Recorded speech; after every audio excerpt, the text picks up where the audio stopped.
Welcome to The Explainer. Today we're going to be dissecting a really powerful piece of political writing. It's a rebuttal that frames itself as a roar of truth. We're going to break down the rhetorical strategies it uses to turn a defense into a full-blown attack. All right, let's jump right in. What we're deconstructing today is a text that's not just a response, it calls itself a roar of truth against what it sees as baseless propaganda in Bangladeshi politics.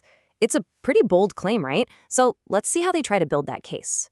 So right out of the gate, this piece comes out swinging. It doesn't just, address a critique. It completely reframes it as a malicious act, what it calls naked political vengeance. That's some really strong language to start with. This really aggressive opening completely sets the stage for what's to come. It's basically promising a systematic, point-by-point takedown of the criticisms they're facing. So let's dive into that first point. First up, they tackle these really personal attacks, the ones that are aimed at the family history, the ancestry of the party's leaders. And here's where we see the first really clever strategic move. Instead of just dismissing the criticism by saying, hey, that's not fair, the author totally reframes it. They elevate the whole debate out of the political mud and onto higher ground, moral and even religious ground. So you might be asking, why is that such a big deal? Well, think about it. By shifting the terms of the debate like this, they're not really playing defense anymore on political turf. Instead, they're arguing from a higher, almost sacred standard of judgment that's really, really hard for their opponents to push back on. And they use this specific verse to make an incredibly powerful point. The argument becomes, judging people based on what their ancestors did, that's not just politically unfair. No, it's fundamentally unjust, according to core Islamic principles. It's a powerful claim.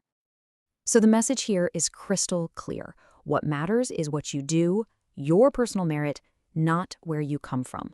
And by equating attacks on family to a grave sin, the text completely transforms what was a political jab into this profound moral transgression. Okay, so after defending the leaders personally, the argument kind of zooms out. It gets broader. Now they're moving on to defend the party's very soul.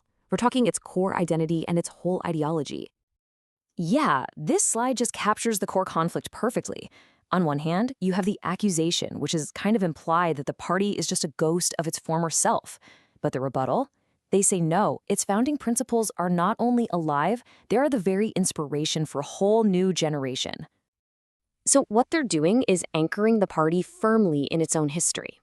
By claiming that these founding ideas are the driving force today, they're making a case for a continuous, unbroken legacy, a straight line of purpose from the past to the present. And here we see a classic political pivot, a move you see everywhere. When you're faced with an accusation of corruption, you deflect. You point to what it calls massive state-sponsored looting. It's essentially the "you think we're bad, look over there" strategy. Now the argument really starts to elevate. It's no longer just about defense. It's about creating this stark contrast between what it portrays as hollow words and what it sees as authentic, high-stakes political struggle. And look, here we go again with another Quranic verse to elevate the message. You can see the pattern, right? This isn't just a political fight anymore. It's being framed as a righteous, almost predestined journey where truth is absolutely guaranteed to defeat falsehood. This contrast they're drawing is incredibly powerful. They're creating these two archetypes, the drawing room politician who just recites scripts and the street activist who is out there fighting for the people.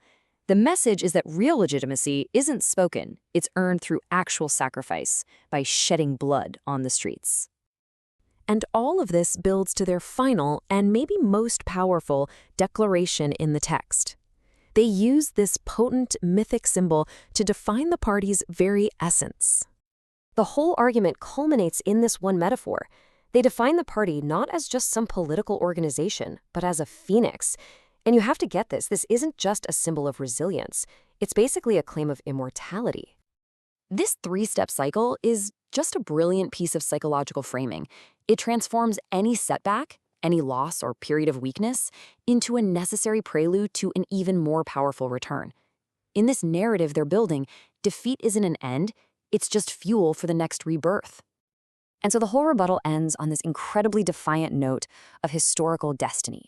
The core message, the one that's been woven through every single argument, is one of indestructible resilience. It's a declaration of ultimate, unavoidable victory. no matter what the odds are.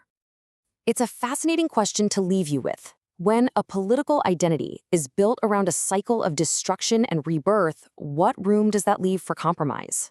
It really shows you the power of rhetoric. Thanks for joining us for this explainer.